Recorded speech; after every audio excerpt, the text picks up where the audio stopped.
I thank Emma Roddick for her motion and for securing this important debate, because I wholeheartedly agree that the introduction of same-sex marriage in Scotland is a matter for enthusiastic celebration. But I'm not sure that a characterisation of the past decade as one of love, respect and freedom of choice really tells the whole story. Equal marriage has been, to some extent, the low-hanging fruit of equality, reform with which we feel comfortable, which extends our families and community, gives us more occasions of festivity and provides extra ballast to the institution of marriage. But we are misremembering if we think that it was easy, and Emma Roddick is right to highlight the bravery and tenacity of those early activists.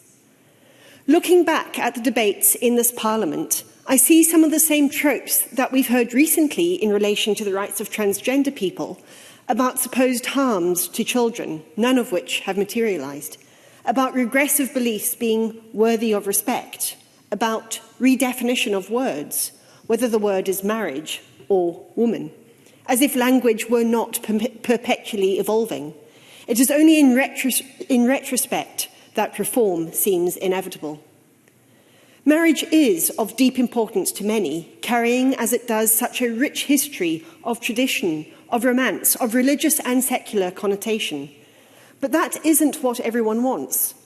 In England and Wales, married couples for whom civil partnership is a better reflection of their personal values can convert their marriage to a civil partnership. In Scotland, they still cannot. The decade of freedom of choice has not delivered for them. I understand that the previous Secretary of State for Scotland expressed his agreement in principle to the Section 104 order that would be needed to bring about that change. Unfortunately, the present Labour incumbent has not yet replied to the Cabinet Secretary, nor to my colleague Ariane Burgess, MSP, both of whom have written to him on this. Perhaps members here this evening could give him a little nudge. Emma Roddick's motion claims that Scotland is one of the most LGBTQIA+ friendly nations in Europe. I want to agree, but I really don't know whether that's true. Yes, we have legal equality and an inclusive school curriculum, but real-life experiences, especially of young people, and especially of transgender people, give us little upon which to congratulate ourselves. Recent reports from LGBT Youth Scotland, compared to those of 5 years earlier, show significant declines in the numbers of young LGBTQIA+ people who believe Scotland is a good place for them to live. Those in rural areas are particularly unlikely to feel valued or welcome, while many feel unsafe or unsupported by healthcare services. Of course, Wes Streeting's devastating announcement of last week, made with neither evidence nor compassion, will have compounded those experiences of rejection and exclusion.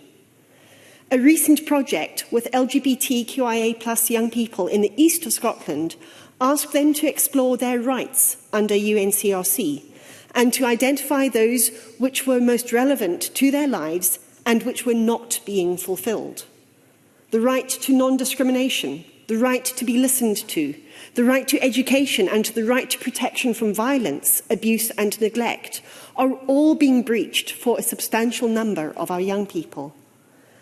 This is a matter of deep collective shame and underscores the urgent need for action, including a comprehensive ban on conversion practices.